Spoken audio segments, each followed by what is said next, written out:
Halo Pak Iqman, salam, shalom Pak Ferdinand, shalom Bapak Ibu, Halo Pak, salam semuanya. Halo shalom Pak semua. Iqbal, malam Pak.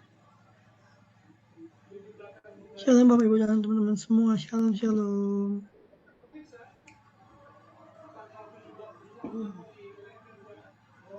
Halo,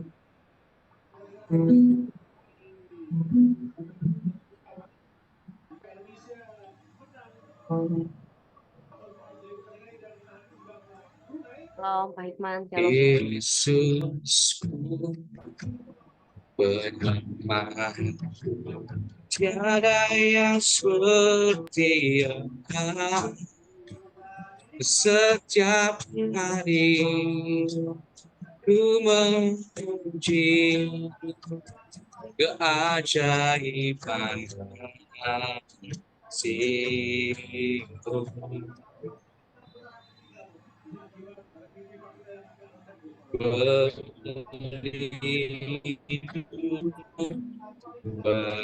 Beribu menang kekuatan, biarlah semua yang bernafas berhenti menyembah Dia, yang bersorak Dia. Pujian hormat pasang bagi Raja, laut bergelora mendengar namamu. Ku bersuka atas perbuatanmu, selamanya ku kasih. Tiada janji seperti ada padamu. Oh, Kaulah Tuhan Raja, Kaulah yang berkuasa, Yesus Tuhan. Kaulah perlindungan kami, Kaulah penghiburan kami, Kaulah kekuatan kami. Haleluya. Yesus.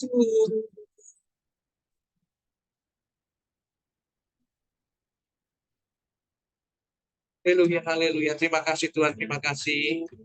Kami mengucap syukur pada malam hari ini. Kami mengucap syukur kalau kami boleh memasuki kelas yang kedua malam hari ini, Tuhan. Kami percaya terus Tuhan memberkati kami dengan pengajaran-pengajaran yang baru yang akan disampaikan oleh hamba-Mu Pak Hikman ya Tuhan. Terus Tuhan urapi hamba-Mu ini dengan pengurapan yang baru, dengan minyak yang baru, anggur yang baru ya Tuhan. Dan setiap pengajaran yang disampaikan terus Tuhan memperlengkapi hidup kami dan benar-benar berdampak bagi setiap kami para mahasiswa Tuhan. Roh Kudus Kau yang pegang kendali, Kau yang berikan kami kuasa, kekuatan yang baru, kesegaran yang baru. Tuhan boleh melanjutkan perkuliahan malam hari ini Tuhan. Terima kasih, kami persembahkan segala hormat kemuliaan hanya bagi nama. Kami berdoa, kami ucap syukur. Haleluya, haleluya. Amin. Ya, shalom Bapak Ibu. Hari ini adalah Minggu UTS, pertemuan ke-8. Dan ini harusnya adalah UTS, tapi minggu ke-7 seharusnya kita ada presentasi dari Bapak Ibu, Mazmur 23. Ya. Nah, pilihannya saya serahkan kepada Bapak Ibu. Kita evaluasi, atau menurut saya sih lebih baik Bapak Ibu tampilkan saja presentasinya, ya. Karena kita sudah dua kali hari Kamis kita tidak masuk karena ada kegiatan dan ada hari libur. Jadi kelompok yang akan menyampaikan presentasi Mazmur 23 silakan.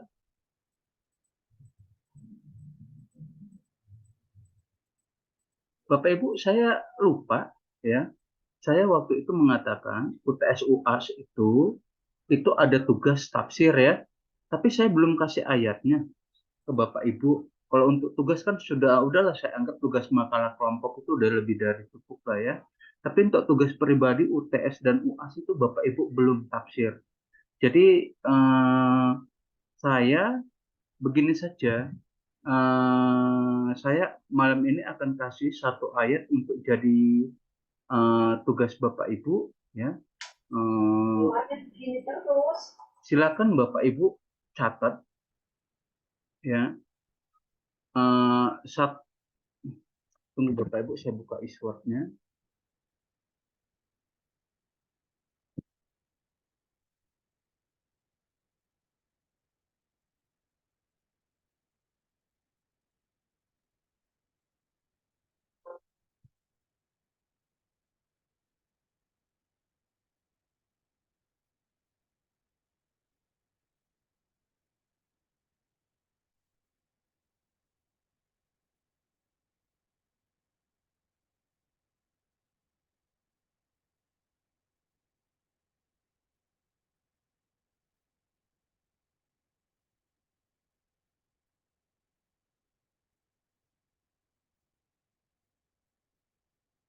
Pak, maaf Pak, internet saya lagi kurang baik nih Pak. Oke, nggak apa-apa, Bu.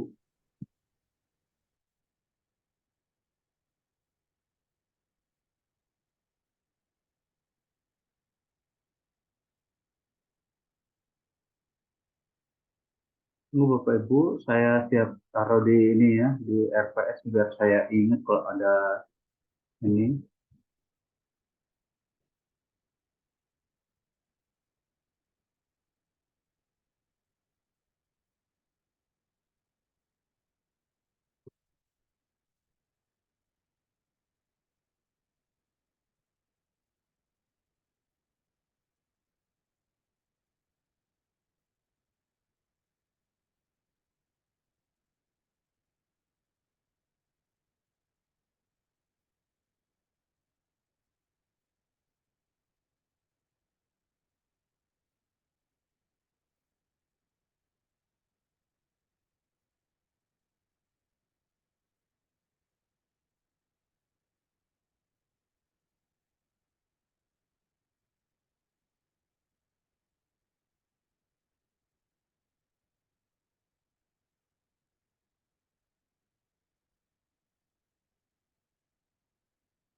Oke, Bapak Ibu.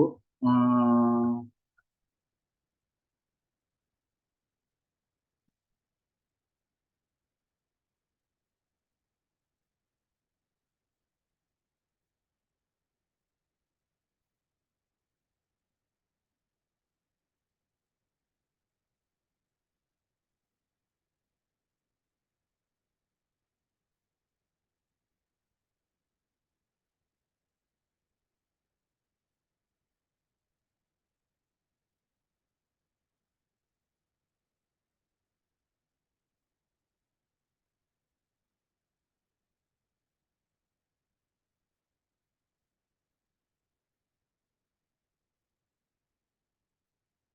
Nah,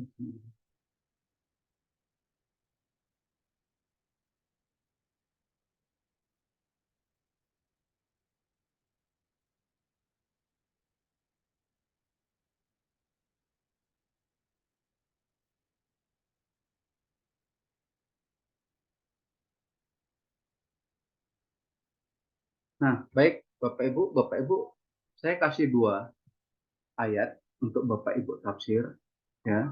Dua perikop. Banyak banget Pak, ngeri kali. Baik mana, ntar Bapak Ibu naik lagi ke pimpinan ya. Nah, gini, Bapak Ibu ini untuk UTS dan UAS, jadi Bapak Ibu harus kumpulkan 1 minggu sebelum UAS, ya 1 minggu sebelum UAS.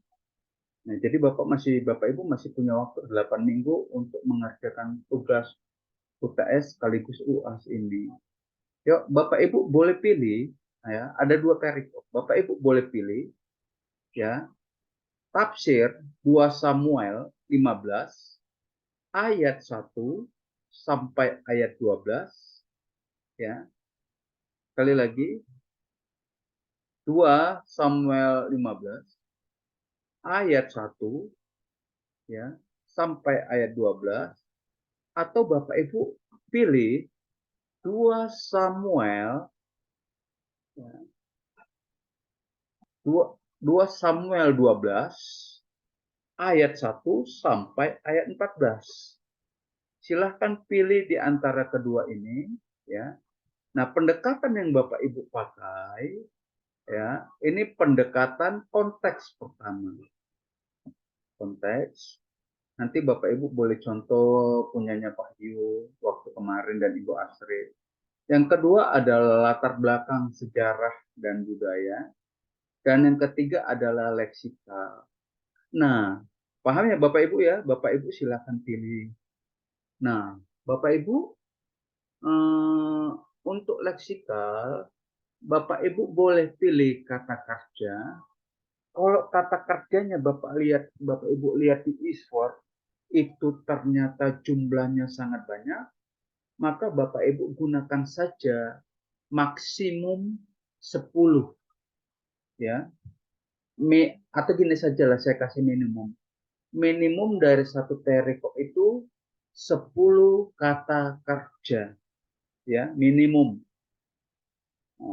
Itu. Nah, untuk latar belakang sejarah budaya itu kan nggak banyak. Kalau perang ya latar belakang perang seperti apa, gitu kan, hukum perang seperti apa, misalnya begitu. Nah, kalau bicara ekonomi, kondisi ekonominya seperti apa? Kenapa anaknya harus diambil sama si tuan tanah atau pemberi utang dan seterusnya, itu ada kan? Nah, ya. Nah, terus nanti Bapak Ibu poinnya adalah pertama Bapak Ibu tampilkan dulu bahasa asli, 3 bahasanya ya untuk teks. Kemudian Bapak Ibu buatlah pendahuluan, ya. Nah, lalu buatlah masalahnya, latar belakang masalah. Kemudian Bapak Ibu buat metode. Pendahuluan nggak usah berhalaman-halaman, setengah halaman pun cukup, ya. Kalau memang ini yang penting Bapak Ibu to the point. Pendahuluan tuh boleh ininya keterangan misalnya tentang janda situasi sekarang begini ya, atau di dalam itu ada masalah. Ada pendahuluan yang di dalamnya latar belakang masalah, kedua metode, ketiga baru Bapak Ibu masuk kepada isi. Nah, di isi itu nanti ada itu pendekatan konteks apa, lalu kemudian pendekatan latar belakang apa, latar belakangnya apa, ketiga literalnya apa, nanti Bapak Ibu buat tafsirnya, ya. Nah, tafsirnya itu ya Bapak Ibu rangkum saja dari situ, ya. Nah, atau Bapak Ibu buat tafsir, ya tafsir, di dalamnya ada latar belakang, pendekatan latar belakang, pendekatan konteks, leksikal, ya, nanti kesimpulan dan refleksinya seperti apa. Atau paling gampangnya Bapak Ibu minta aja contoh, lihat Pak Hiu, ya, dan Ibu Asri kemarin. Seperti itu aja konsepnya. Gampang lah itu ya. Waktu Bapak Ibu 8 minggu. Dan yang PB Bapak Ibu sudah tahu semuanya seragam. Tapi kalau ini Bapak Ibu silahkan pilih, ya pilih. Oke, ada pertanyaan Bapak Ibu? Itu untuk UTS dan UAS, ya. Untuk yang PB juga sama, itu UTS dan UAS. Tapi nanti kalau Bapak Ibu ternyata nilainya nggak mencukupi, ya Bapak Ibu siap untuk ngerjain tugas tambahan, ya. Oke, ada yang mau ditanyakan?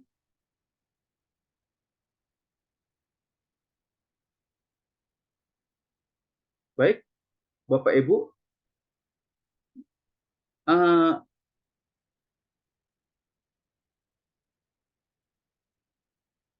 tafsirnya gini saja Bapak Ibu, ya. Bapak Ibu, hari ini siapa yang presentasi seharusnya? Saya Pak, kami Pak, kelompok saya Pak. Siap ya Pak Yuda ya? Siapa? Oke, silakan langsung saja Bapak Ibu.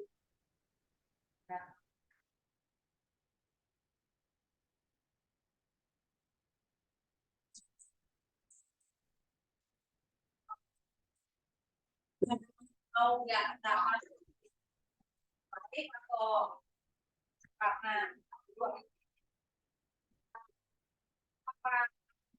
Baik, Shalom Pak Hikman dan teman-teman semuanya, Bapak Ibu semuanya, terima kasih atas kesempatannya. Saya akan mempresentasikan tentang Mazmur 23 ayat 1 sampai 6 bersama nanti Bu Naomi.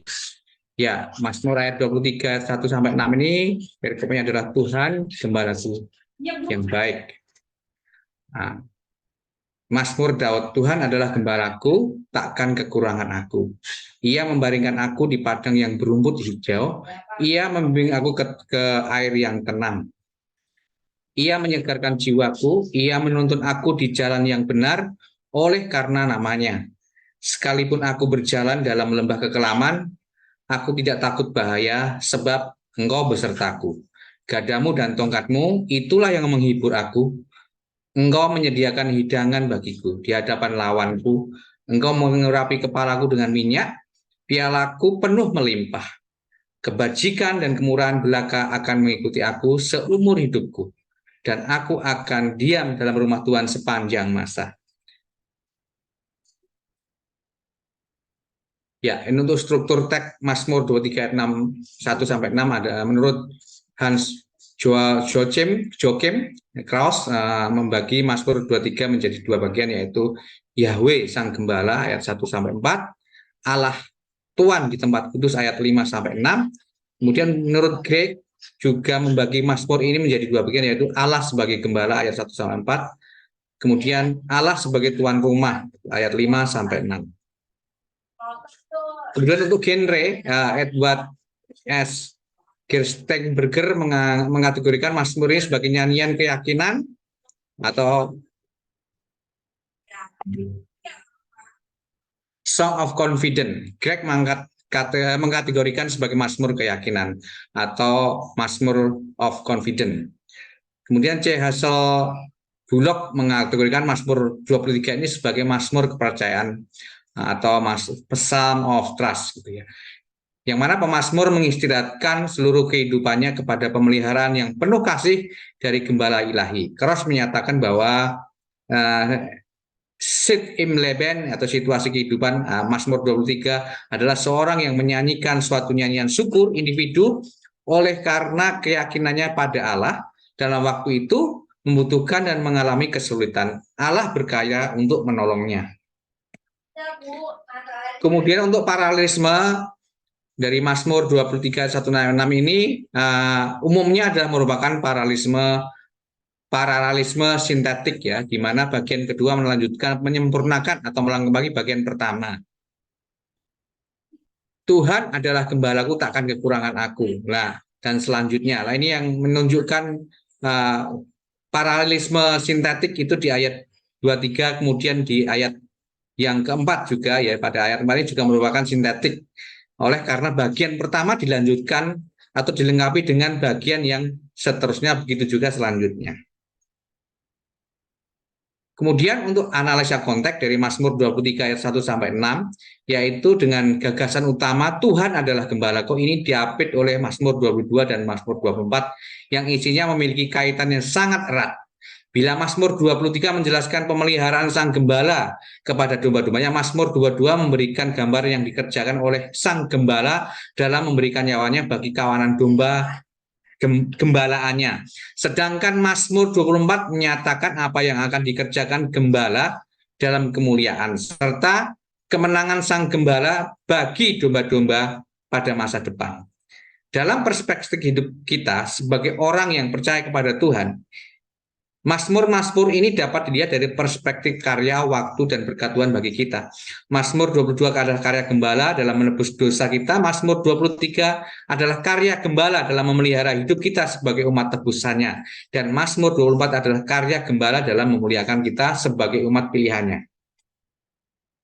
Penulis dan bentuk tulisan, ya penulis mayoritas ahli tafsir Perjanjian Lama tidak meragukan sedikit pun, dan dengan suara bulat mengakui, menerima, dan menyatakan bahwa penulis Mazmur 23 ayat 1 sampai 6 adalah Daud bin Isai.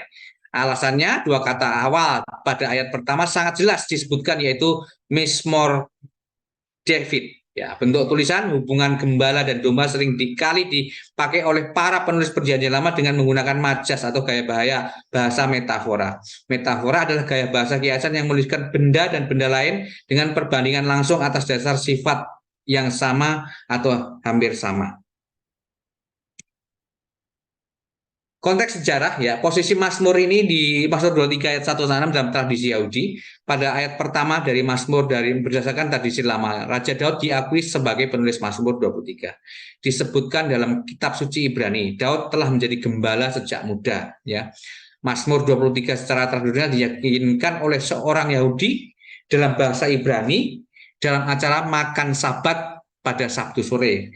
Hal ini juga diyakinkan selama layanan Yizkor. Nah, Yizkor adalah upacara peringatan. Yizkor yang berarti ingat dibacakan sebagai bagian dari layanan doa 4 kali setahun. Hal ini didasarkan pada keyakinan Yahudi bahwa jiwa atau roh manusia bersifat kematian.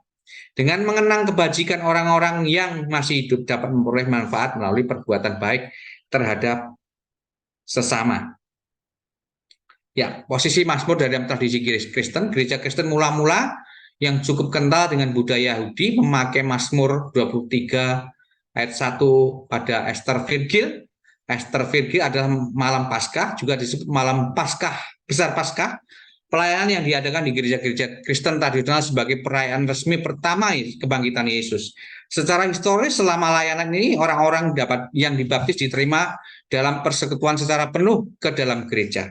Hal ini diadakan pada jam-jam menjelang malam saat matahari terbenam. Perayaan Paskah dimulai pada matahari terbenam. Upacara ini biasanya dilakukan terhadap mereka yang baru dibaptis. Nah, kemudian tema dan inti berita, tema utama dari Mazmur 23 ayat 1 sampai 6 adalah Tuhan adalah gembalaku. Mengapa? Karena Tuhan secara langsung disebut sebagai subjek dan manusia sebagai objek. Inti berita dari Mazmur 23 ayat 1 sampai 6 ini adalah kehendak disampaikan Daud melalui Mazmur ini adalah perbuatan dan pemeliharaan Tuhan yang sempurna terhadap Daud yang diproklamasikan atau diwartakan melalui pujian yang terindah kepada umat Tuhan dan generasi yang akan datang.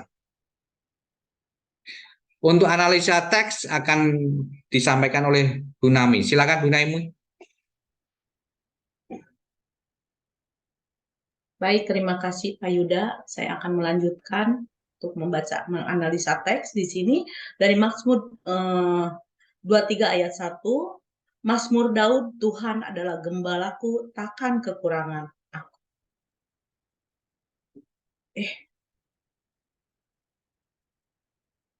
Di dalam bahasa Ibraninya Bizor Lavedit Yehovah dibaca Adonai Roilo Eksal.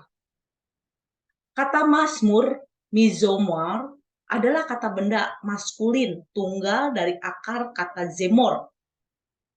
Kata Mazmur berasal dari kata yang berarti membuat puji-pujian atau menciptakan lagu untuk memuliakan Allah. Dengan demikian, Mazmur 23 merupakan pujian, lagu Daud bagi Allah.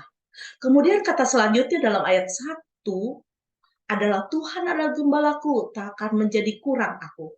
Pemazmur menggunakan sebutan Yahweh yang menunjuk eksistensi Tuhan sebagai penguasa seluruh kerajaan di dunia dan raja dari segala ilah di Kanaan, Mesopotamia, Asyur, Babel, dan Mesir. Dalam bahasa Ibrani, gembala disebut Moreh, dan dalam bahasa Inggris disebut Shepherd. Selanjutnya, gembala dalam KBBI disebut penjaga atau pemiara binatang atau ternak ya, dan penjaga keselamatan orang banyak. Daud sepenuhnya bergantung pada Tuhan seperti domba pada gembalanya. Next slide.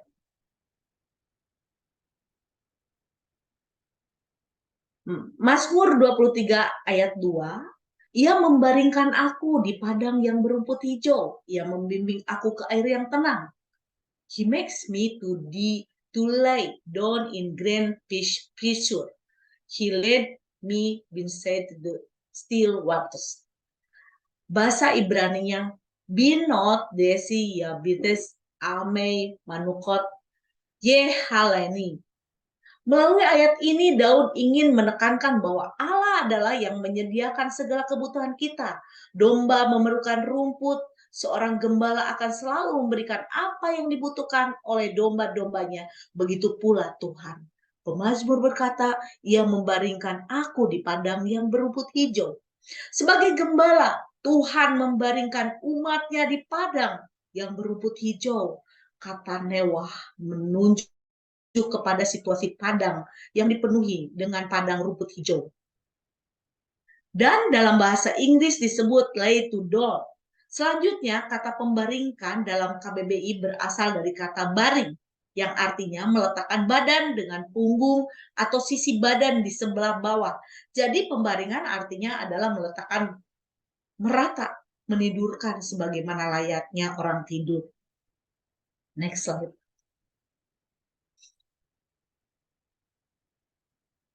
Mazmur 23 ayat 3. Ia menyegarkan jiwaku, ia menuntun aku di jalan yang benar oleh karena namanya. He restored my soul, he led me in the path of reason for his name's sake. Nasi Yehov yakeni femagalei tedlek lema and semo. Di bahasa Ibrani-nya ya.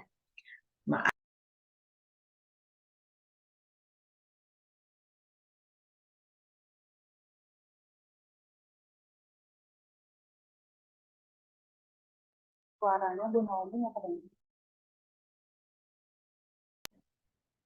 Sorry, maaf. Perasa ia menyegarkanku, jiwaku, menuju pada perawatan jiwa. Pemazmur Bengkok menerjemahkan jiwa, nepesi, sebagai keinginan, hasrat, pusat perasaan, pikiran manusia, gairah hidup. Aspek-aspek tersebut disebut jiwa yang merupakan bagian terpisah dari tubuh. Selanjutnya pemazmur menyatakan bahwa Tuhan mampu menunjukkan ke jalan yang benar. Dalam bahasa Ibrani kata menuntun disebut dan dalam bahasa Inggris disebut guide. Selanjutnya kata menuntun dalam KBBI berasal dari kata tuntun yang artinya berjalan dengan memegang tangan atau menggandeng tangan. Jalan yang benar menuju pada sikap yang tidak merugikan atau merusak, menyalahi hukum moral. Next slide.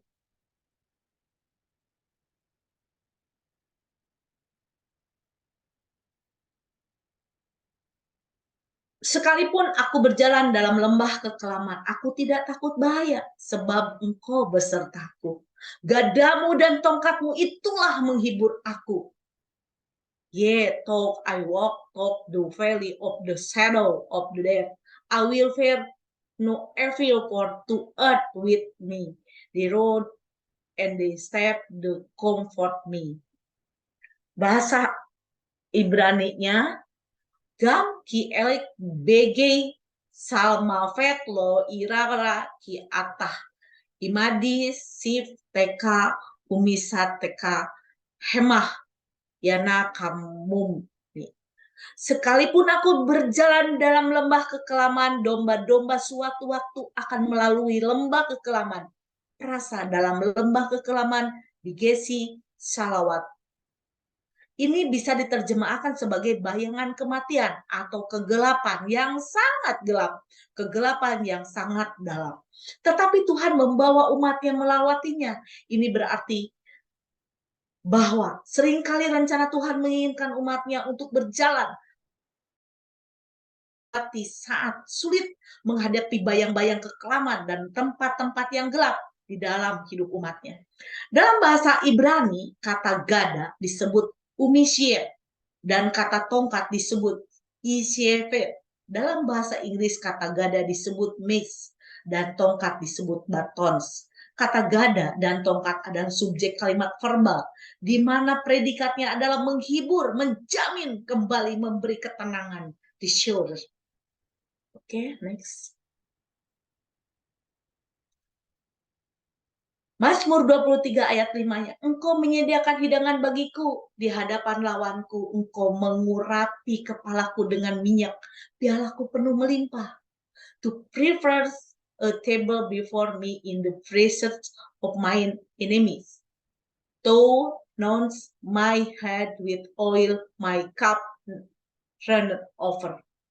Ta'arok, lavani, surukan, neged, sorerai, disarta, Fesharn, Rosi, Kosi, Refayah. Pemazmur menyatakan bahwa Tuhan menyediakan arok, hidangan di dalam lawannya, di hadapan lawannya. Kata menyediakan dalam bahasa Ibrani disebut verb. Dalam bahasa Inggris kata menyediakan disebut profit. Jadi menyediakan adalah menyiapkan, mempersiapkan, mengadakan, mengatur, dan lain sebagainya. Tuhan mengurapi kepala dengan minyak seperti pada perjamuan pesta. Dan piala kita cawan berkat, melimpah.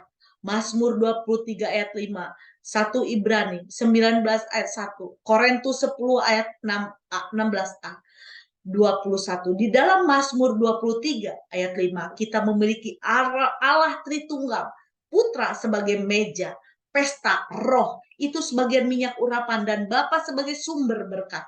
Semua diidentifikasi di atas dapat digunakan dengan pemahaman bahwa pemazmur memiliki banyak tekanan dari lawan-lawannya, yakni berupa tekanan ekonomi, politik, budaya, agama, namun Tuhan tetap menyertai dan memberikan kesejahteraan berlimpah dengan lengannya yang kuat. Haleluya. Next slide. Mazmur 23 ayat yang ke-6. Kebajikan dan kemurahan belaka akan mengikuti aku seumur hidupku, dan aku akan diam dalam rumah Tuhan sepanjang masa. Surely goodness and mercy shall follow me all the day of my life, and I will dwell in the house of the Lord forever.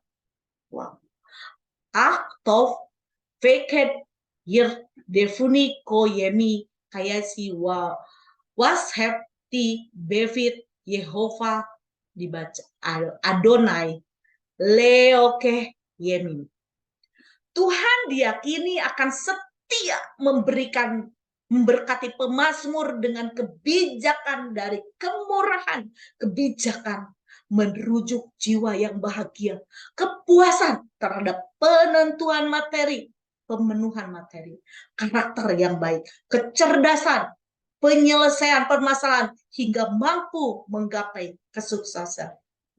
Sedangkan kemurahan berkaitan dengan relasi yang baik dengan sanak keluarga, teman, rekan kerja, para pelayan, para pemimpin lainnya. Pemazmur percaya Tuhan akan mengaruniakan semuanya itu kepada pemazmur, menyadari bahwa Tuhan adalah baik, penuh kasih. Dalam ayat ke-6 terdapat konstruksi paralel, Di satu pihak kebijakan dan kemurahan akan mengikuti kita seumur hidup kita. Di pihak lain kita akan diam di rumah Tuhan sepanjang masa. Seumur hidup adalah paralel dengan sepanjang masa ini, menunjukkan bahwa asalkan kita diam di rumah Tuhan, maka kebajikan dan kemurahan pasti akan mengikuti kita. Yes, amin. Next slide. Jadi dari Mazmur ayat 1 dengan sampai dengan 6, kita bisa menyimpulkan Mazmur 23 telah mengajar kita bahwa yang paling penting di dalam hidup umat pilihan bukanlah berkat-berkat Tuhan, melainkan dirinya sendiri, the giver, pemberi, bukan the gifts, pemberian atau pemberian. Tinggal bersama Tuhan itulah yang paling penting. Karena kebaikan dan berkat Tuhanlah yang akan mengejar kita. Sehingga kita tidak perlu bersusah payah mencari kebaikan berkat tersebut. Yang perlu kita lakukan hanyalah tinggal di rumah Tuhan. Yang artinya hidup di dalam relasi yang intim dengannya, kita tidak usah sibuk dengan pemberian Tuhan. Sebaliknya kita hanya perlu memberi semua itu. Yes.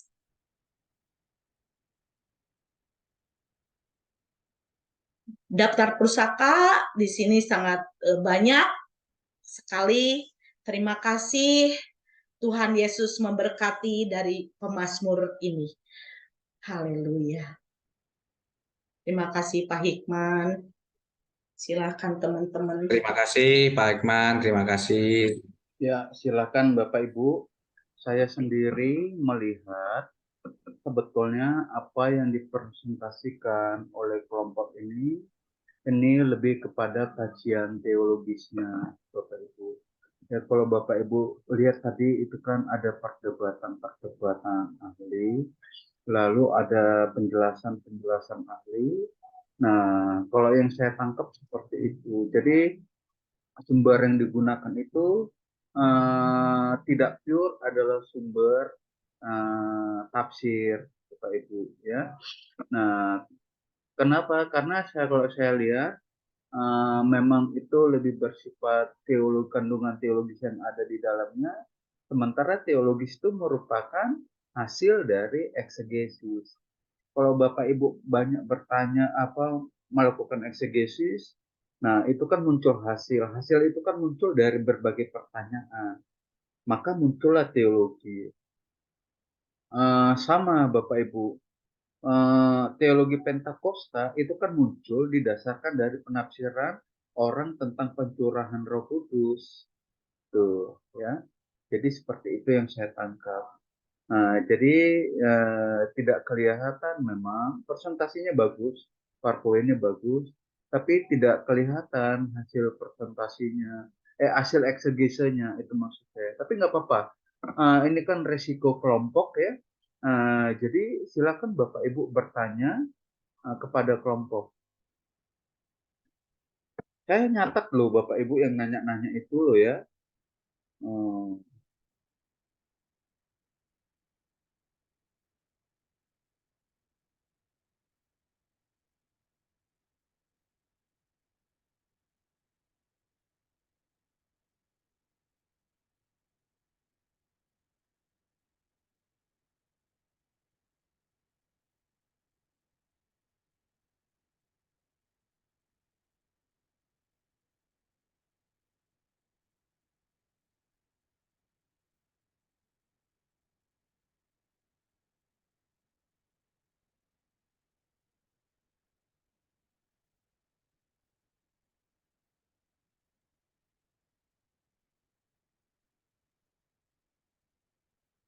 Silakan Pak Hari, yang ditanyakan apa?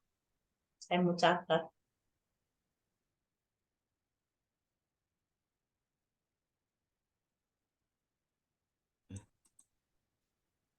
Nggak ada yang lain ya, cuma 2 ya.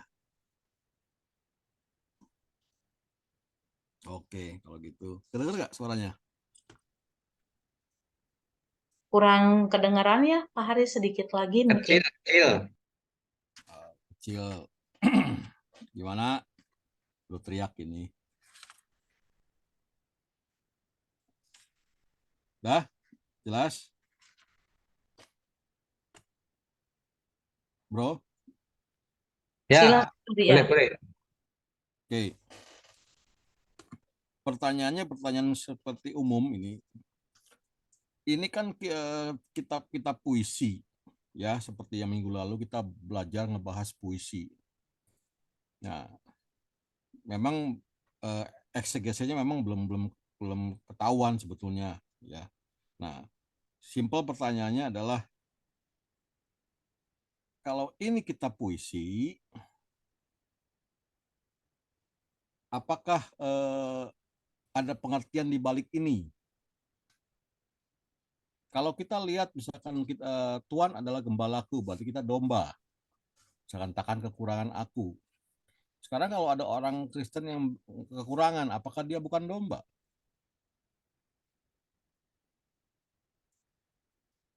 Misalkan begitu. Kan kalau kita lihat ini adalah satu puisi yang positif ya, ditulis positif. Nggak ada yang negatifnya gitu kan. Berjalan dalam kelamaan gitu kan, ada tongkat, ada gada. Nah, kelompok ini silakan ada maksud di balik ini nggak sebetulnya? Maksud daripada Daud itu. Ya, makasih.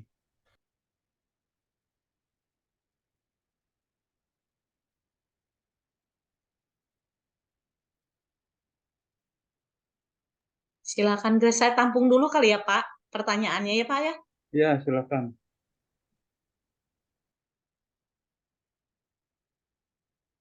Oke, shalom Pak Yuda, Bu Naomi, dan juga Pak Hikman. Saya mau nanya ini sih, ini Mazmur yang bagus banget ya, terus juga sering banget dijadiin lagu gitu kan, kalau kita dengar. Nah, saya penasaran aja sih sebenarnya pada masa apa atau dalam kondisi apa pada saat ini Mazmur, atau di sini Daud kan ya, Daud menuliskan Mazmur ini gitu. Apa tadi kata Pak Hari gitu kan, apalagi dalam kondisi kekurangan, atau dalam masa apa, masa dikejar-kejar Absalom atau apa gitu. Apakah mungkin kelompok sudah menggalinya itu? Mungkin itu sih penasaran saya. Makasih. Baik, silakan Bu Astrid. Baik, Bu Naomi, Pak Yuda, Salam Pak Ivan. Saya mau bertanya. Pertanyaan pertama, apa sebab kita diibaratkan sebagai domba? Apa sebab kita diibaratkan sebagai domba? Pertanyaan kedua, karena kan di sini ada beberapa Mazmur 23 ini kan ada beberapa perkataan tongkat ya. Nah, apa yang dimaksud dengan tongkat dan tongkat dalam Mazmur 23?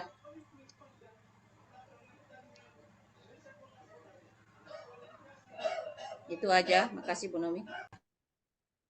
Terima kasih Bu Astrid. Silakan Pak Henry. Ya, shalom Pak Yuda dan Bu Naomi ya. Tadi dikatakan kan Mazmur 23 ini termasuk Mazmur keyakinan ya.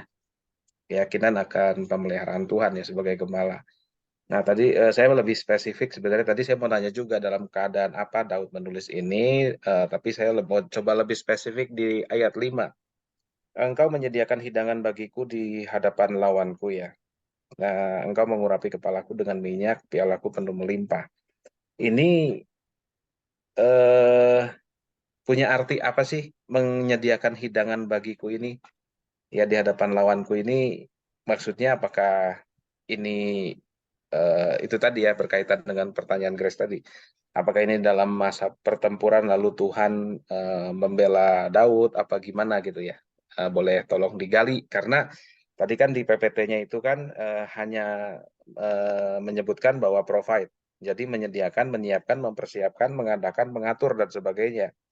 Nah ini pasti ada sesuatu yang membuat Daud menulis menyediakan hidangan bagiku di hadapan lawanku. Boleh dijelaskan ya? Terima kasih, itu aja. Terima kasih untuk pertanyaannya. Ada 4 pertanyaan. Pertanyaan pertama, kitab puisi apa ini dari Pak Ari ya? Yang pertama ya, apakah pengertian di kalau misalkan apa pengertiannya dari di balik ini, maksudnya di kitab Mazmur 23 ini ya Pak Hari ya. Kalau ada misalkan ada orang Kristen yang kekurangan, bagaimana eksegesinya? Begitu ya pertanyaannya. Pak Yuda boleh dijawab.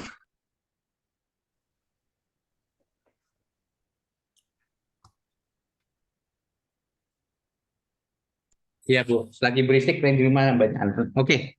Ya, tadi kalau apakah ada pengertian di balik ini? Ya, tadi kan kalau puisi atau Mazmur 23 ayat 1 sampai 6 ini kan metafora ya, kiasan ya.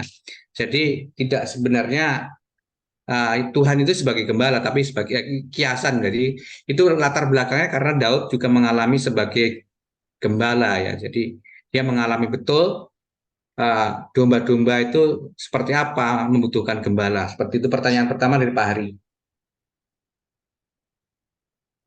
Gimana Pak Hari? Enggak, maksudnya gini, karena ini kita puisi, ya apa yang dari ayat 1 sampai 6 ada mengandung arti apa yang didapat gitu loh. Sebelum nanti lari ke pertanyaannya Gracia.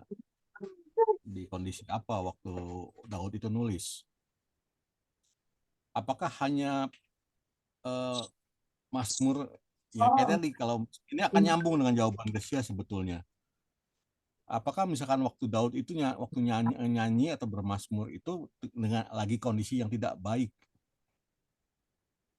sehingga dia menyanyikan itu, atau memang realnya emang lagi kondisi baik gitu? Oke. Aduh, bentar. Bentar Pak Hari, minta maaf. Sebentar, saya mungkin ikut menjawab ya Pak Hari. Di dalam kitab kiasan ini, di dalam puisi kitab Mazmur ini, pasti pada waktu itu si pemazmur Daud ya yang menulis kitab ini, pada dasarnya Daud ini lagi kondisi yang lagi begitu percaya sama Tuhan gitu. Lagi percaya sama Tuhan, percaya banget dia tuh sama Tuhan, sampai dia menulis kata puisi ini gitu. Dalam kondisinya, apakah Daud lagi keadaan terdesak atau keadaan bahagia? Saya rasa ini waktu itu Daud lagi kondisi yang lagi, kita tahu kan Daud lagi banyak tekanan kan. Jadi dia berpuisi yang di ayat menulis Mazmur ini, dia dia adalah gembalaku, takkan kekurangan aku. Pastinya Daud dalam keadaan percaya Tuhan yang luar biasa. Itu aja, saya kalau membaca seperti pribadi aja, saya kalau membaca kitab Mazmur ini ya, kita percaya, kita begitu mempercayai Tuhan gitu. Ya dalam posisi waktu itu Pak Hari kan bilang, apakah bagaimana kita orang Kristen melihat orang yang ada dalam kesusahan dong di situ kan? Oke, yuk. Pastinya menekankan, ada penekanan bahwa Daud lagi begitu percaya Tuhan gitu. Walaupun puisi pasti kan ada makna semuanya. Gitu. Baik, Bapak Ibu. Pertama, Bapak Ibu, saya ingin menanyakan kepada Bapak Ibu, ya semua yang hadir. Tuhan adalah gembala. Yahweh adalah gembala. Ini bahasa apa sih? Emang puisi, tapi ini apa?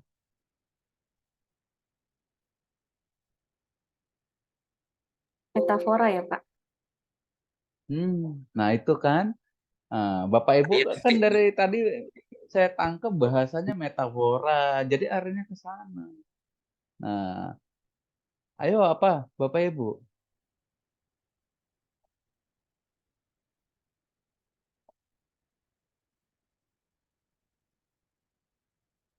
Kelompok?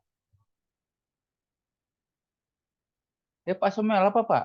Pak Sem, mau bertanya atau mau jawab?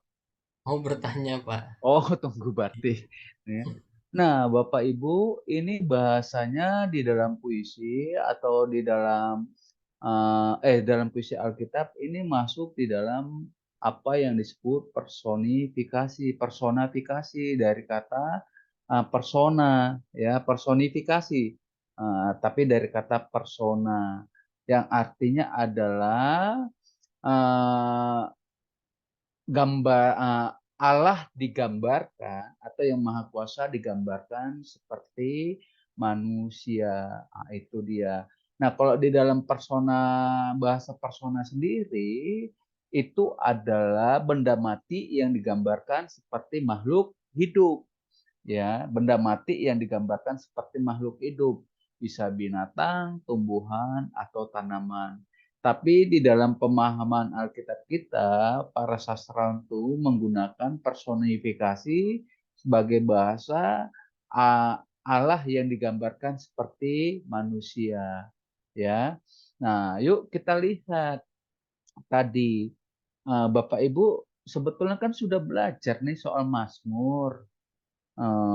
Apa situasi yang dialami si pemazmur? Ini kan situasi kejiwaan atau ungkapan perasaan si pemazmur. Di dalam perkuliahan kita hermeneutik itu saya sampaikan bahwa di dalam Mazmur 1 sampai seterusnya itu terungkaplah bahwa si pemazmur itu mencurahkan isi hatinya, keluhannya, sukacitanya, apanya, pokoknya semua ada di situ. Ketakutannya, eh, keyakinannya, dan seterusnya. Ya, jadi ini adalah ungkapan-ungkapan emosi yang terlihat di dalam tulisan-tulisan Mazmur. Nah, di dalam Mazmur 23 itu sendiri, situasi apa sih yang terlihat? Bapak Ibu, ini situasi namanya Mazmur keyakinan itu bisa saja dia dalam kondisi yang terpuruk, tapi bisa juga dalam kondisi yang bersukacita. Jadi apakah Daud dalam keadaan kondisi terpuruk? Belum pasti juga. Apakah dia dalam kondisi sukacita? Belum tentu juga. Ya. Nah, kenapa? Karena kita harus kembali sadar bahwa teks ini dilatar belakangi oleh pengalaman pribadi dari Daud itu sendiri yang notabene dia adalah gembala. Dan dia melihat ketika dia gembala, kan dia bisa membandingkan gembala dirinya sebagai gembala dan teman-temannya yang ada di padang sebagai gembala. Ada gembala yang bertanggung jawab karena dia menganggap walaupun dia upahan tapi dia menganggap itu miliknya. Ada gembala yang memang itu miliknya, jadi dia bertanggung jawab. Tapi ada gembala upahan dan dia tidak bertanggung jawab. Nanti Bapak Ibu bisa lihat di Yohanes 10 tentang gembala. Itu kan perbandingan dan kontradiktifnya, ya. Yuk kita lihat, ini kan didasarkan pengalaman pribadi, di mana pengalaman dia musuh yang paling utama dari domba apa Bapak Ibu? Serigala, macan, singa, makhluk buas lainnya, ya. Nah, maka ketika di dalam itu ketika dia memainkan Mazmur itu, dia bisa aja melihat fakta kepada dirinya. Dirinya seperti seperti domba, ya. Nah, dia melihat ketika domba-domba dalam terancam, maka dia sebagai gembala melakukan pembelaan, gitu ya, melindungi. Ketika domba-domba butuh makan, dia bawa ke padang, dia pelihara. Nah, dia kembali melihat ini personifikasi bahwa Allah pun bertindak sebagai gembala di dalam hidupnya. Ketika Daud dalam masa terancam, baik itu di padang maupun di dalam situasi manapun yang kita lihat, dia bisa melihat pemeliharaan Allah. Maka kita bisa tampilkan oret-oretannya seperti ini Bapak Ibu. Yuk kita lihat, ya. Tuhan adalah gembalaku. Yahweh itu gembala, ya, dipersonifikasikan sebagai gembala. Pemazmur sendiri em, membuat metafora, saudara. Nah, pemazmurnya baru metafora. Pemazmur itu sendiri menggambarkan dirinya sebagai domba. Jadi dalam konteks ini, ya, yang jadi gembala Yahweh, yang jadi domba itu si pemazmur. Nah, tetapi sekali lagi dia bisa memberikan gambaran ini berangkat dari pengalaman yang dia lakukan. Yuk kita lihat, ini dia pemazmur itu gembala. Domba yang dimaksud ya adalah domba ketika si pemazmur sebagai gembala. Maka kita lihat, takkan kekurangan aku, domba. Nah, ini kan yang ngomong si pemazmur. Aku takkan kekurangan ketika ada gembalaku. Nah, sebagai domba, tidak kekurangan itu maka kita bisa nilai itu sebagai bahasa dipelihara atau terpelihara, Bapak Ibu. Ya, tidak kekurangan itu kan terpelihara atau dipelihara. Yuk kita lihat lagi, artinya si gembala menjalankan tanggung jawabnya sebagai gembala, dan kalau gembala itu menjalankan tanggung jawabnya memelihara domba-dombanya, itu artinya Bapak Ibu itu gembala yang bertanggung jawab. Persoalannya kata takkan kekurangan aku ini masih bahasa yang abstrak. Maka dijelaskan di selanjutnya, ya, takkan kekurangan aku, ia membaringkan aku di padang yang berumput hijau. Nah, itu baru penjelasan dari tak kekurangan. Tak kekurangan dalam apa? Iya, aku dibaringkan di padang yang berumput hijau. Artinya apa? Kenyang, ada makanan. Ya kan? Nah, itu. Jadi di atas ini masih abstrak. Ya, masih abstrak. Maka dia menjelaskan di bawahnya seperti apa. Jadi situasinya seperti itu, Bapak Ibu. Ya, maka kita bisa melihat. Nah, nanti dipelihara, terpelihara itu abstrak seperti apa? Oh, di padang. Nah, di padang yang berumput hijau, Bapak Ibu. Padang itu sangat luas, Bapak Ibu. Tapi penuh rumput hijau. Artinya apa? Itu nggak akan habis-habis. Udahlah, itu artinya shalom, damai sejahtera. Ya. Nah, gitu. Jadi kalau di tangan gembala, maka domba-domba damai sejahtera. Shalom. Ketika kita ada di tangan Allah, dia sebagai gembala kita, maka kita akan terima damai sejahtera. Nah, kembali lagi dari abstrak diperjelas, kembali lagi ke abstrakan seperti itu, ya. Nah, tapi ketika kita bicara damai sejahtera itu sudah mencakup banyak hal, Bapak Ibu. Nah, jadi latar belakang apa? Ya memang latar belakang pengalaman hidup yang dialami dia. Nah, dia mengalami juga. Nah, tapi ada yang kedua, Bapak Ibu. Ketika dia menyampaikan dirinya Allah sebagai gembala dan dirinya sebagai domba, tapi juga itu terdapat, Bapak Ibu bisa lihat pengalaman dia sebagai gembala. Jadi dia tahu Yahweh sebagai gembala dan dia menempatkan diri juga sebagai gembala. Di mana dia menempatkan dirinya? Bapak Ibu baca teksnya, Bapak Ibu, ya. Yuk kita lihat. Sekalipun aku berjalan dalam lembah kegelapan. Ini memang Bapak Ibu ketika domba. Dia sebagai bicara ketika dia bukan hanya sebagai domba, tapi gembala, Bapak Ibu. Karena ketika sebagai pribadi gembala yang sesungguhnya Daud itu. Kenapa? Nah, inilah Bapak Ibu, makanya dari teks ini Bapak Ibu udah harus meyakini Daud itu tidak mengembalakan 2-3 ekor. Mana mungkin orang tidur di padang gembalain kambing domba cuma 2-3 ekor. Taruh di rumah, tidur, tinggal ambil rumput, selesai masalah. Itu loh. Ambil rumput di dekat-dekat kampung, stok seminggu, udah dia bisa kerja yang lain. Nah, jadi ini gembala, Daud mengalami dia sebagai gembala, di mana di tengah malam kalau padang rumput itu Bapak Ibu, itu udah pasti kelam Bapak Ibu. Mana Pak, terang Pak, itu kan zaman now. Waktu saya SD Bapak Ibu, rumah nenek saya itu di bukit. Jadi kelihatan tuh Danau Toba di bawah Bapak Ibu. Itu namanya belum ada toilet Bapak Ibu, kamar mandi belum ada. Jadi kalau saya mau pipi, mau kencing udah di depan. Kebetulan di depan kami itu Bapak Ibu, bukit-bukit itu persis di depan, kalau berhadapan itu bukit di depan rumah nenek saya itu bukit, tapi di depannya juga bukit Bapak Ibu. Nah, di bukit yang di depan itu kuburan Bapak Ibu. Jadi kalau pipis, waduh itu cepat kilat Bapak Ibu, kabur gitu ya kan, langsung kuburan Bapak Ibu. Nah, dan itu Bapak itu begitu keluar rumah nggak ada listrik kan Bapak Ibu, hanya lampu teplok. Makanya di Porsche itu banyak anak kenapa? Jam 5 sore orang udah di rumah semua. Jam 6 udah gelap, mandi jam 3. Airnya dingin banget Bapak Ibu. Udah makanya banyak anak kan nggak ada kerjaannya gitu. Anak bisa 9 Bapak Ibu kan mantep mantep itu ya kan. Zaman now orang susah banget punya anak kan gitu ya. Nah, itu gelap gulita Bapak Ibu. Makanya kalau ada bulan purnama kita senang. Duduk-duduklah kita di lantai tanah di depan itu Bapak Ibu. Jadi rumah nenek saya itu lantainya masih dari tanah Bapak Ibu. Itu gelap Bapak Ibu. Itu bukan Padang Bapak Ibu ya. Nah, tapi itu gelap. Nah, Bapak Ibu harus sadar kalau di Padang, baik itu padang rumput maupun padang yang tandus, itu udah pasti gelap Bapak Ibu. Nah, Bapak Ibu tinggal bayangkan di padang gurun ketika umat Tuhan malam hari ada di padang.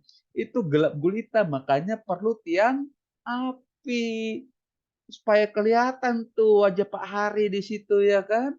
Nah, tuh wajah saya juga, saya kan hitam juga deh kan Pak. Nah, biar kelihatan yang namanya hikmah. Nah, begitu siang panasnya minta ampun, dikasihlah tiang awan biar adem. Nah, maka Bapak Ibu bisa lihatlah gambaran gembala yang baik itu ada di dalam kehidupan umat Tuhan ketika ada di padang. Walaupun ada penghukumannya, tapi lihat bagaimana Pak, maksud saya, lihatlah pemeliharaan Tuhan itu yang tidak berkesudahan Bapak Ibu. Mau makan tinggal minta sampai sampai tumpah ruah kan, sampai busuk-busuk bersisa kan Bapak Ibu. Itu kan kelihatan Allah sebagai gembala. Nah, jadi gitu Bapak Ibu. Jadi ketika dia bicara, sekalipun aku dalam lembah kekelaman, bukan hanya si domba yang mengalami itu, tapi si gembala, Daud sebagai gembala pun ya itu mengalami. Nah, dalam konteks ini dia sebagai gembala tidak mempersonifikasikan Allah, tidak dipersonifikasikan sebagai gembala, tapi dia juga mau menunjukkan di dalam kekelaman dia sebagai gembala pun ada perlindungan gembala yang lebih tinggi, yaitu Yahweh tadi. Nah, itu ya, ngadepin singa itu musuhnya kelihatan Bapak Ibu. Tapi kalau udah di kegelapan malam Bapak Ibu, itu mengerikan Bapak Ibu.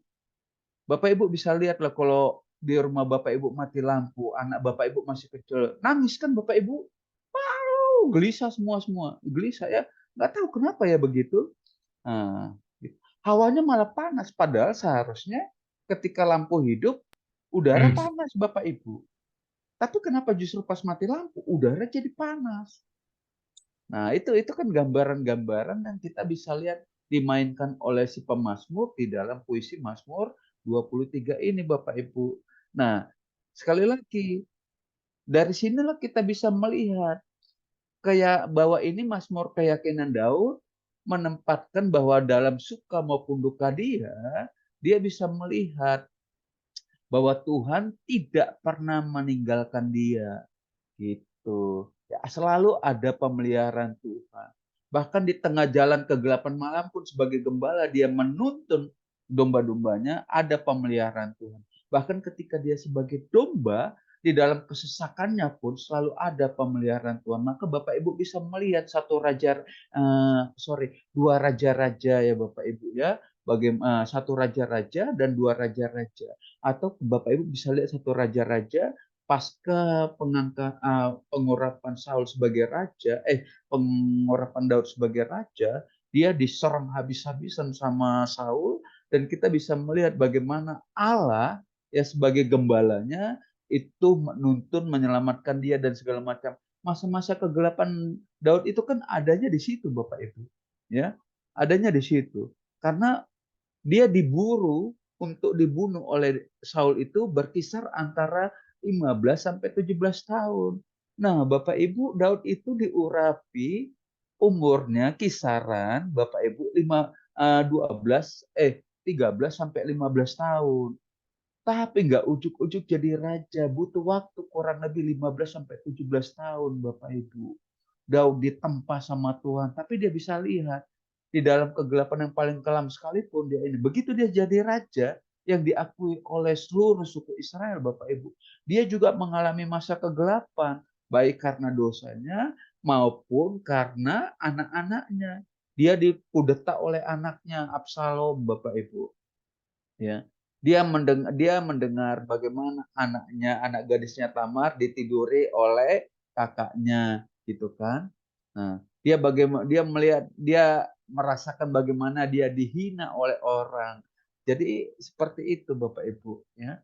Nah, jadi sekali lagi ini adalah pengalaman pribadi Daud yang tidak terbantahkan, dan apapun yang dia alami, dia memiliki keyakinan sama itu ya. Tuhan tidak pernah meninggalkan dia, sama seperti gembala yang setia yang tidak pernah meninggalkan domba-dombanya walaupun ada serigala atau singa yang mengancam. Nah, kira-kira gitu Pak Hari ya. Silakan Pak. Pak, kenapa saya tanya tadi? Ini kalau kita lihat di Mazmur 22 kan kontradiksi, Pak. Kan judul perikopnya kan Allahku mengapa kau tinggalkan aku? Di Mazmur 22. Apakah itu nyambung sehingga mungkin di Mazmur 23 ini Daud ini ya seperti yang tadi Bapak katakan, dia pernah jadi gembala, dia berharap Tuhannya jadi gembalanya, jadi menghibur dia, atau memang Mazmur ini tidak nyambung Pak sama yang 22? Enggak Pak, itu nyambung karena memang penulisnya Daud, tapi kan kita Bapak ingat yang saya sampaikan di dalam hermeneutik tentang Mazmur. Ya, ini kan bentuknya Mazmur keluhan, Pak. Sebetulnya Mazmur ratapan. Ya. Nah, persoalannya perspektif kita kalau meratap-ratap itu dosa. Ya kan? Nah, dalam konteks Mazmur enggak, Pak. Karena apa? Penjelasan saya waktu itu, pemazmur itu dianggap ya mempunyai posisi sebagai orang-orang kudusnya Allah yang mencurahkan isi hatinya kepada Allah. Nah, maka kita harus menilai ini sebagai orang kudus Allah ketika dia meratap, tentu saja bukan dimaksud untuk menghina atau memaki-maki atau mengutuk-ngutuki Allah, tapi mau menyampaikan apa yang dia alami ya, Bapak Ibu, dan dia mau melihat bagaimana tangan Tuhan. Nah, tapi kalau mau bilang kita sambung, 22 dia meratap. 23 keyakinan dia. Nah, itu bisa jadi jawaban dari ratapan dia. Ya, walaupun belum kelihatan jawabannya, tapi dia memiliki keyakinan. Nah, kira-kira gitu, Pak. Ya. Nah, tapi ini kan situasi yang mungkin saja Bapak Ibu, karena kalau Bapak Ibu pernah dengar penjelasan saya, Mazmur tertua itu umurnya itu 3.500 tahun sampai 3.700 tahun. Mazmur termuda itu umurnya 2.500 tahun. Ya, itu artinya di zaman nabi terakhir Bapak Ibu. Ya. Nah, jadi seperti itu. Nah, jadi ketika 22 sampai 23 itu ya bisa saja 23-nya yang dialami duluan, Pak. Baru 22. Ya. Nah, Pak kok gitu? Ya karena kan walaupun di dalam manuskripnya itu memang berurat seperti itu, tapi dalam konteks kepenulisan ada unsur seleksi mana yang mau ditempatkan lebih dulu. Nah, itu. Anggap kita punya dua pilihan. Pertama adalah yang dua-duanya bisa kita anggap benar. Yang pertama, memang kisahnya seperti itu dua-dua dulu baru 23. Yang kedua, bisa saja itu 23, 22, baru kemudian 22. Tapi apapun itu ranahnya si pemazmur dianggap di dalam tradisi orang Ibrani kuno Dan bahkan oleh orang Yahudi, pemazmur itu dianggap orang-orang kudusnya Allah. Makanya kata mismor itu, Bapak Ibu, mazmur dari kata mismor itu eh, membawakan puisi atau menyampaikan baris-baris kata-kata yang dilantunkan, ya. Gitu. Makanya Bapak Ibu, saya mau bilang ke Bapak Ibu, kalau Bapak Ibu disuruh, ini sedikit menyimpang Pak ya, tapi masih dalam konteks kita. Kalau Bapak Ibu disuruh ayo mari kita bermazmur saudara.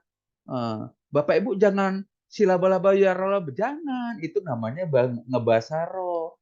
Kalau bermazmur, Bapak Ibu sampaikan dengan kata-kata yang memang Bapak Ibu bisa sampaikan dan dimengerti, itu yang disebut mazmur. Ya, kata-kata apapun yang memang Bapak Ibu lantunkan gitu. Biasanya apa? Makanya kita harus bisa bedakan Bapak Ibu. Tapi kadangkala mahasiswa kita, mari kita bermazmur, dia bahasa roh. Aduh, paham gak sih dia mazmur ya? Kan gitu. Di gereja pun kadang gitu. Mari kita bermazmur. Saya nggak ini Bapak Ibu, saya suka bahasa roh. Tapi nggak itu maksud mazmur itu, gitu. Ya, gitu. Nah, gitu Pak ya. Nah, jadi kira-kira seperti itu. Apapun itu, mau yang pertama, yang kedua, itu bagi saya sama saja sih Pak. Tidak mengubah makna, ya. Tapi yang ke-22 bukan, sekali lagi Bapak Ibu, 22 itu bukan dimaksud untuk mengutuk-ngutuki Allah.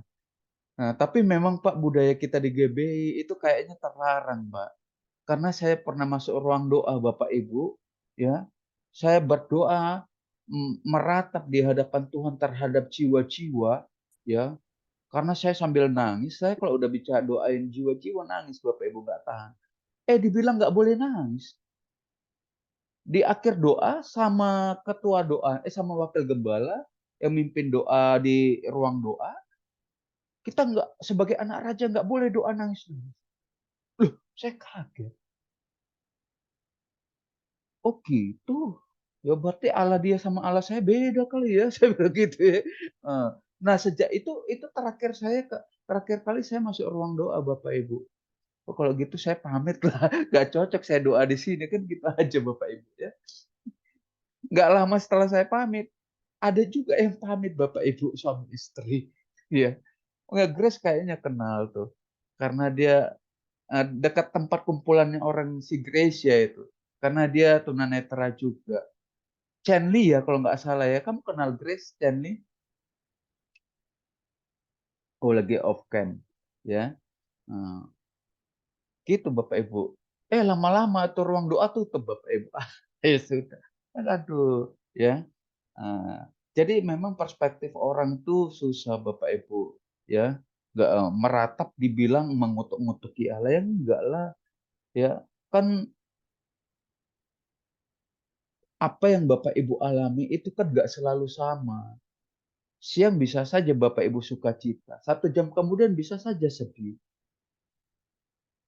Saya Bapak Ibu 3 hari berturut-turut nangis di hadapan Tuhan kalau jalan, gitu. Tuhan, gimana lah mahasiswa-mahasiswaku ini Tuhan, ada yang ini Tuhan, aku nggak bisa bantu, Tuhan gimana lah Tuhan, gitu-gitu terus Bapak Ibu. Di kantor pun gitu, ada mahasiswa Tuhan yang mau skripsi tapi dia punya penyakit berat, dia drop, orang tuanya udah nggak ada.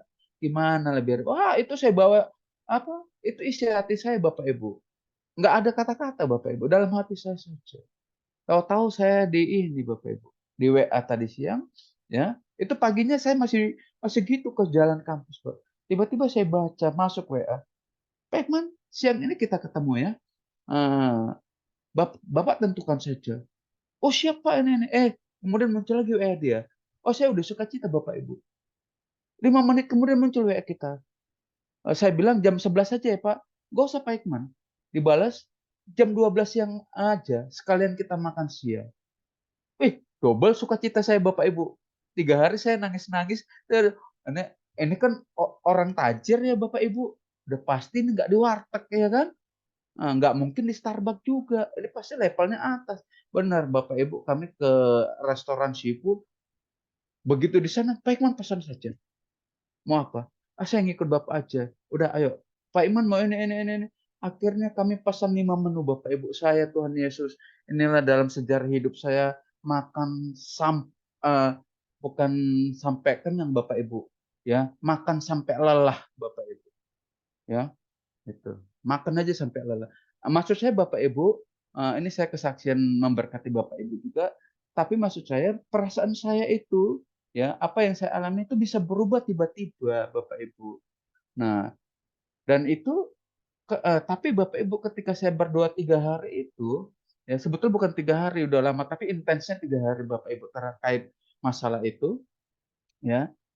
Ketika saya berkeluh kesah di hadapan Tuhan itu, ya, itu tidak menghilangkan keyakinan saya bahwa Allah jawab doa saya, gitu. Saya yakin, cuma nggak tahu kapan. Karena nggak tahu kapan, berarti saya bilang, oh saya doanya pasti panjang nih Tuhan. Kan gitu Bapak Ibu. Ya, maksudnya bisa berhari-hari, bisa berminggu-minggu. 3 minggu, hampir 1 bulan saya janjian, gagal melulu Bapak Ibu. 3 kali janjian gagal melulu Bapak Ibu. Saya udah doain, berarti saya kurang lebih doanya udah hampir 1 bulan juga Bapak Ibu. Makanya muncul tiba-tiba itu jadi masuk keyakinan saya dijawab oleh Tuhan menjadi mazmur ucapan syukur. Gitu Bapak Ibu. Nah, jadi gitu Pak ya. Nah, jadi apa yang terjadi di Mazmur 22 jangan dipandang itu sebagai sesuatu yang mempertanyakan. Walaupun mungkin ada mempertanyakan, tetapi itu tidak dimaksud seperti itu. Itu curhatan kita kepada Tuhan. Nah, lain ceritanya kalau misalnya ya Pak Hendrik curhat kepada manusia, curhat kepada si Pak Hikman, Allah itu gimana sih gini-gini. Ah itu baru tuh ya, itu berat. Tapi kalau Pak Hendrik curhat, Tuhan, aku diperlakukan gini, mana keadilanmu? Ah itu pas Bapak Ibu. Justru pas. Ya. Itu tidak dimaksud Bapak Ibu menghina keadilan. Karena saya pernah begitu Bapak Ibu. Tuhan, aku udah melakukan, tapi aku dihina, direndahkan begini. Aku nggak terima Tuhan. Oh, saya jujur Bapak. Aku nggak terima Tuhan. Walaupun ada penghiburan dari Tuhan, akhirnya kita ampuni Bapak Ibu, tapi Tuhan ternyata mendidiknya panjang benar deh. Habis deh Bapak Ibu dididik Tuhan habis-habisan. Sampai sekarang malah. Ya, gitu. Ngeri Bapak Ibu. Nah, itu kalau posisi kita sebagai pemazmur, naikkan doa gitu, ngeri-ngeri sedap juga Bapak Ibu. Ya. Apalagi kalau udah sebut-sebut nama orang. Wah. Nah, itu. Ya gitu ya. Silakan yang lain. Entah udah berapa pertanyaan itu terjawab di situ ya Bapak Ibu. Silakan. Kelompok. Sepertinya udah semua terjawab Pak dari semua pertanyaan 5 kali keempat dari tadi itu. Saya perhatiin dari tadi. Pertanyaan kedua apa, Bu? Coba. Nah, pertanyaan yang kedua, pada kondisi apa Daud membuat puisi ini? Oh, udah. Ya, ketiga? Ketiga, apa sebab kita dinamakan domba, kata Bu Asri tadi? Oke, yang itu gini. Domba. Tadi ya, kan dari yang Bapak kelompok. terangin domba. Iya, nggak apa-apa, Bu. Tapi yuk latar belakang kena apa yang Bapak Ibu ketahui dari dulu tentang domba. Kenapa domba perlu dididik, perlu digembalakan dan seterusnya, yuk Bapak Ibu. Ini berhubungan dengan latar belakang sejarah loh Bapak Ibu.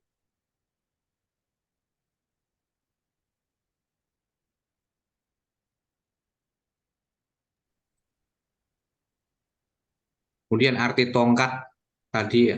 Iya, itu belum. Jadi domba dan tongkat itu satu kesatuannya, silakan.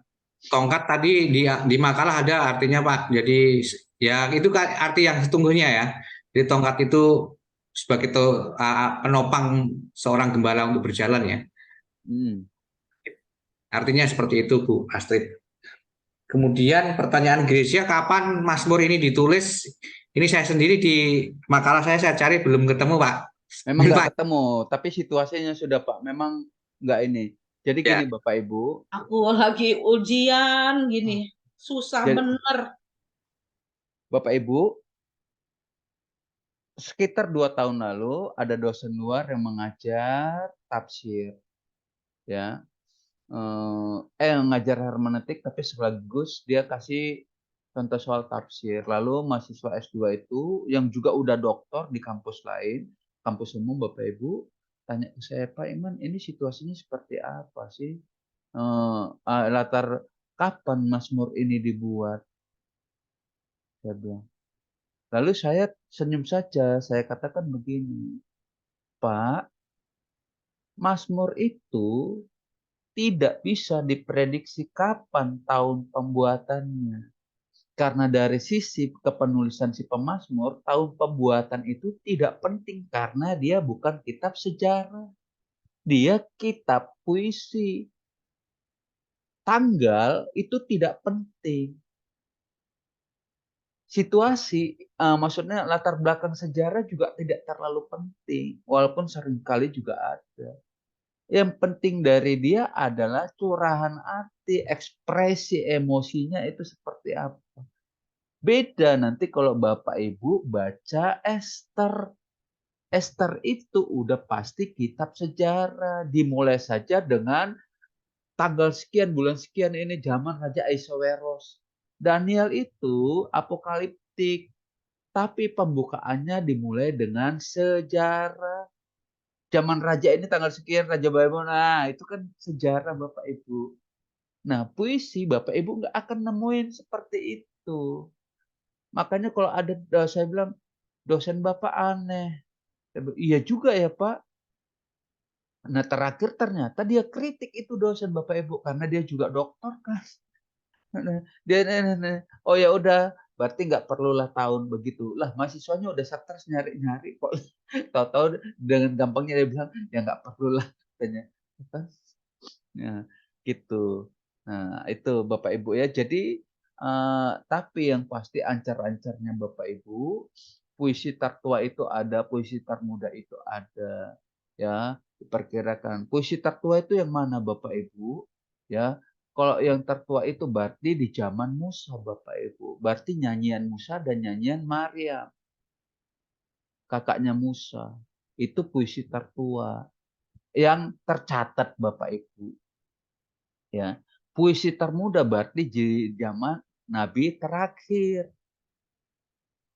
Ya, kita udah 2000 tahun ditambah masa kegelapan intertestamental itu sekitar 4 sampai 500 tahun. Berarti itu pas zaman Nabi terakhir. Nah, Bapak Ibu tinggal cari tahu siapa Nabi terakhir, kan gitu aja. Ya. Nah, ya, gitu Bapak Ibu. Nah, itu baru bisa diprediksi. Nah, bisa diprediksi lagi kapan waktunya. Kalau itu tulisan Mazmur Daud, tulisannya apa, syair dari si Daud, maka kita bisa lihat Daud hidup di zaman mana, tahun berapa, maka kita bisa prediksi pasal sekian sampai sekian, pasal ini sampai ini, Mazmur Daud jadi diperkirakan tulisannya antar tahun sekian sampai tahun sekian. Nah, itu bisa ya. Asap itu ada di zaman Musa juga, Bapak Ibu, ya. Bani Korah ada di zaman Musa juga. Nah, tapi Bani Korah itu kan satu klan Bapak Ibu dari Israel. Di zaman Musa ada, di zaman Daud pun ada. Jadi susah juga menentukan tahun kepenulisannya. Ya, oleh karena itu Bapak Ibu nanti kalau Bapak Ibu baca literatur, bagi kitab-kitab puisi nggak peduli dia sama tahun kepenulisan kapan, itu nggak penting. Yang penting itu gaya sastra, genrenya, ya, kemudian genre, lalu syairnya itu sendiri Bapak Ibu, ya. Tuh, bentuknya Bapak Ibu genre dan bentuk kan ada ABAB, ada ABCD, lalu ada AA, BB, ya kan? Nah, itu kayak gitu Bapak Ibu maksudnya bentuk puisinya itu. Ya. Jadi kira-kira gitu. Nah, sekarang kita kembali ke domba Bapak Ibu. Ya, tadi kelompok belum menjawab, tapi saya jawab saja. Bapak Ibu yang perlu Bapak Ibu ketahui, ya, kalau di dalam simbol saya kan sudah sampaikan, simbol domba apa yang kelihatan dari domba-domba punya banyak sifat, tetapi dalam Alkitab ada beberapa sifat yang harus diambil. Pertama, domba itu mencerminkan Bapak Ibu kebodohan. Domba itu dungu, iyalah itu kasar, bodoh juga kasar Bapak Ibu ya. Artinya apa? Ya, dia Bapak Ibu terlalu percaya sama situasi yang dia hadapi, ya. Nah, dan dia jarang mau belajar Bapak Ibu dari pengalamannya itu domba. Tersesat bisa tersesat lagi, ya. Nah, itu. Makanya ketika dibilang bodoh dalam konteks kita Bapak Ibu, berarti Yesus bodoh Pak sebagai domba. Nah, maka kita harus perhatikan konteks. Nah, dalam konteks gembala, Bapak Ibu, domba itu bodoh. Kalau kita dalam konteks digembalakan oleh Allah, maka kita harus tahu bahwa kita bodoh, kita perlu diajar, kan gitu. Yang kedua, domba itu Bapak Ibu terlalu polos, ya, terlalu polos. Dan lebih kepada domba itu seringkali mau berjalan sendiri. Bapak Ibu, makanya dia perlu bukan hanya di ini, perlu diperhatikan, perlu diluruskan banyak hal lah Bapak Ibu, ya. Nah, kalau dalam konteks Yesus, bisa nggak kita pakai berjalan maunya sendiri? Nggak bisa. Berarti sifat domba yang ini tidak bisa Bapak Ibu kenakan kepada Yesus. Yang ketiga, domba itu Bapak Ibu, ya, dia tidak suka menggerutu, ya. Dipotong dombanya, bulunya, dipotong lehernya, dia nggak akan menjerit Bapak Ibu. Ya, maksudnya nggak berontak Bapak Ibu. Nah, ini cocok nggak bagi kita Bapak Ibu? Nggak cocok. Nggak ada satupun di antara kita yang nggak pemberontak Bapak Ibu kan. Ini hanya cocok bagi Yesus. Makanya kita kan nggak boleh pukul rata semua. Lihat makna teks, makna simbol sesuai nggak dengan konteksnya. Gitu. Tapi kita dituntut untuk menjadi domba yang seperti Yesus. Itu amin. Tapi rasanya saya sampai sekarang belum berhasil juga Bapak Ibu. Berat juga. Nggak berontak-berontakan Bapak Ibu ya kan. Aduh. Wong saya udah cerita ke Bapak Ibu. Pilu. Ini uang ini belanja Bapak Ibu. Ini uang untuk bayar yang rawat Pania kakak Kak Christine. Oke, ya ya udahlah saya dalam hati memang perempuan itu udah alasannya banyak lah, yang dompet ketinggalan lah, yang nggak bawa duit lah, ya kan. Eh, itu ya. Tapi nggak apa-apa Bapak Ibu, saya cerita bukan ini peristiwa lucu yang Tuhan izinkan dalam hidup saya untuk buat rame dalam hidup kami aja Bapak Ibu. Kita keluarkan duit. Tapi ini berat bawaan. Hidup saya udah lebih berat lagi. Kok gitu? Iya, tadi keluar 300.000 buat belanja ini, gitu ya kan. Akhirnya kita ketawa, berdua ketawa. Artinya Bapak Ibu dari situ saja kan udah ketahuan bahwa kita itu kalau ada satu peristiwa yang terjadi dalam kita yang nggak mengenakan, kita memang langsung kasih reaksi kan Bapak Ibu, ya. Respon kita itu tidak tepat gitu loh. Walaupun saya dalam konteks bercanda, untung istri saya terima Bapak Ibu. Coba waktu itu dia lagi bad mood. Oh gitu ya, kan bisa begitu Bapak Ibu, bisa clash malah kan. Nah, jadi gitu. Nah, itu terkait dengan domba. Nah, tongkat Bapak Ibu sama gada itu bahasanya sama. Ya. Nah, gada itu Bapak Ibu kayu yang memang lebih besar, yang dalam perspektif kita itu pentungan Bapak Ibu yang ujungnya gede.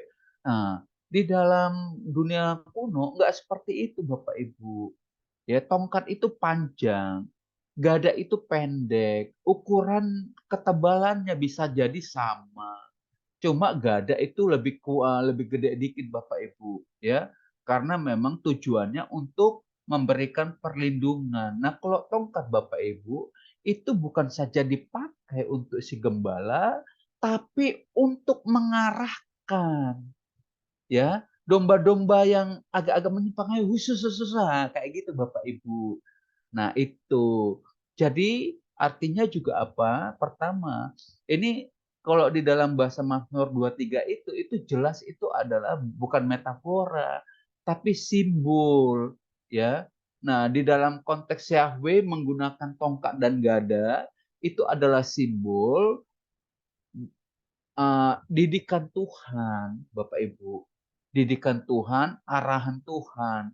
Tapi kita kembali lagi ke ayat atas. Kan di ayat atas itu tidak kekurangan aku. Itu kan masih abstrak, maka dijelaskan.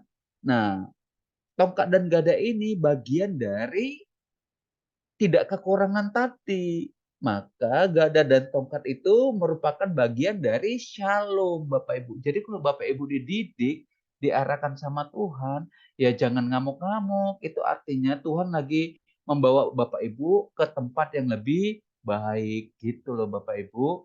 Ya, nah, itu latar belakang sejarah dan budayanya Bapak Ibu. Ya.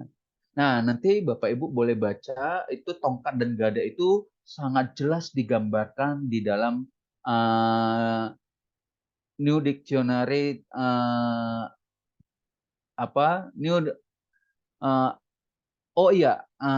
Ersman New Dictionary Bapak Ibu ya. Itu WMB Ersman bahasa Inggris saya punya. Nanti juga itu dijelaskan dengan sangat rinci di dalam kamus gambaran Alkitab Bapak Ibu. Nah, itu bagus sekali. Nah, nanti Bapak Ibu mau bicara tentang gembala, Bapak Ibu boleh belajar, ya boleh membaca buku Old Testament Theology, karangan Walter Brueggemann, penerbitnya saya lupa, Olahulo apa dari Flores Bapak Ibu ya, penterjemahnya dan penerbitnya, translatornya juga. Ya, itu bagus sekali Bapak Ibu, ada 2 jilid. Saya lupa itu kalau tidak salah itu Gembala dan Hakim itu ada di jilid pertama Bapak Ibu ya, di jilid pertama. Nah, itu dia menjabarkan tentang gembala baik sekali dari perspektifnya orang Ibrani dunia kuno Bapak Ibu ya. Jadi gembala itu bukan hanya khusus enggak, kadang-kala dipukul Bapak Ibu. Ya, kalau dombanya udah nggak bisa dihususun gitu, diarahin pelan-pelan, dipukul Bapak Ibu, cetek gitu kan, maka muncullah Bapak Ibu di Amsal. Kalau engkau mendidik anakmu, pukul dia, tapi jangan menginginkan kematiannya, kan begitu. Jadi kalau Bapak Ibu anaknya udah nakalnya kebangetan, nggak dipukul, ya Bapak Ibu siap-siap terima resiko, nggak dihormati mereka kan. Gitu. Ya tapi susah juga namanya orang tua ya Bapak Ibu ya. Gitulah. Bapak Ibu kan yang lebih pengalaman ya. Oke, silakan. Udah 46 Bapak Ibu. Ya kelompok silakan. Waktu kita udah 4 menit lagi ya Bapak Ibu ya, 4 menit karena kita ada tambahan kan. Nah, jadi Bapak Ibu, apa sih konteksnya ini Bapak Ibu? Sebetulnya salah satu harapan saya ketika saya ingin Bapak Ibu menampilkan ini, Bapak Ibu bisa membandingkan ini dengan Mazmur 23. Gembala yang baik seperti apa, gembala yang buruk seperti apa. Maka Bapak Ibu bisa melihat refleksinya di dalam kehidupan sehari-hari Bapak Ibu sebagai gembala. Apakah sudah memenuhi kriteria yang baik atau jangan-jangan masih ada yang gembala yang buruk juga. Saya jadi suami ini kok rasa-rasanya masih masuk kategori gembala yang buruk ya. Kan gitu ya. Nah, atau di dalam organisasi ketika Bapak Ibu berjemaat, Bapak Ibu bisa melihat gembala Bapak Ibu tuh gembala yang baik atau gembala suruhan ya kan atau upahan ya kan. Giliran yang miskin dia nggak mau tengok, giliran yang kaya dia tengok gitu. Ya gitu ya. Mudah-mudahan nggak seperti itulah. Nah, jadi harapan saya tadi seperti itu. Bapak Ibu bisa merefleksikan deh, oh iya ya, ternyata apa yang disampaikan Mazmur dan oleh Yohanes itu ternyata masih relevan dengan masa kini, bahkan sangat relevan gitu. Nah, saya nggak mau bilang saya gembala yang baik Bapak Ibu, tapi selama saya jadi kaprodi, kalau ada mahasiswa kekurangan dan segala macam masalah deskripsi, saya usahakan saya bantu sebisa saya, bukan sebisa saya Bapak Ibu, sampai saya nggak bisa gitu loh, sampai saya nyerah baru saya ini. Begitu saya nyerah pun saya nggak berhenti Bapak Ibu, saya coba ke sana kemari lagi untuk minta tolong orang, ya gitu. Gitu. Jadi begitu Bapak Ibu, ya. Ya nanti mudah-mudahan penggantinya lebih bertanggung jawab lagi, kan kira-kira gitu ya. Oke, Bapak Ibu, saya serahkan kembali kepada kelompok. Baik, berarti pertanyaan sudah ditutup Pak ya? Ya, oke. Satu Bapak Ibu, puisinya di mana? Tadi saya udah jelaskan. Tapi kalau Bapak Ibu perhatikan, saya nggak mau lihat paralelisme atau apanya Bapak. Bapak Ibu bisa lihat di situ ada personifikasi, ada metafora Bapak Ibu ya, ada simile itu ya, itu lumayan lengkap Mazmur 23. Makanya disebut puisi. Makanya Bapak Ibu nggak ketemu ini kayaknya nih paralelismenya pun ada Bapak Ibu. Ya, tapi nggak terlalu kelihatan. Yang sangat terlihat di situ simbol kelihatan. Metafora, personifikasi, simile, alegori itu kelihatan semua di situ Bapak Ibu. Ya. Nanti Bapak Ibu pelajari lagi apa metafora dan segala macam, lihat lagi Mazmur 23. Ya. Oke, gini saja Bapak Ibu. Yang ketiga, tugas yang ketiga Bapak Ibu, ayat perikop yang ketiga Bapak Ibu, tadi kan sudah ada 2 ya, boleh pilih ya. Saya tambahin Bapak Ibu. Bapak Ibu mau milih Mazmur 23 ini 1 sampai selesai silahkan. Jadi ada 3, Bapak Ibu boleh pilih 1 dari 3 ini. Tambahannya adalah Mazmur 23. Kan udah lumayan dapat penjelasan dari saya kan. Ya. Oke ya, siap ya Bapak Ibu ya. Itu tugas pribadi Bapak Ibu ya. Ya, tutup dalam doa Bapak Ibu. Ya. Mari kita tutup sama-sama dalam doa. Ya Bapak dalam surga, terima kasih segalanya apa yang kau kerjakan malam hari ini buat kami. Kami sudah belajar dan Pak Hikman sudah mengajar kami dengan baik Tuhan Yesus. Berkat hikmat yang dari Allah saja semuanya itu. Tuhan mari berkati keluarga Pak Hikman, sekeluarga semuanya, karirnya, pelayanannya. Biar Tuhan menyenangkan Engkau dan kami juga Tuhan para mahasiswa kiranya tetap eksis, tetap juga punya kemauan, motivasi tinggi Amin. untuk melakukan segalanya Tuhan dalam belajar dan kami terus bertanggung jawab apa yang menjadi Amin. tugas kami tentunya. Terima kasih Tuhan pada malam hari ini. Kami kembalikan hanya puji dan hormat saja untuk Bapa di surga. Haleluya. Sama-sama katakan. Amin. Amin. Terima kasih Pak Elman buat doanya. Terima kasih Terima kasih Pak Bapak Hikman Ibu ya. semua. God bless Shalom ya. Hikman. Terima kasih, Pak. Kita. Teman-teman. Terima kasih semua teman-teman. Tuhan berkati. Aduh.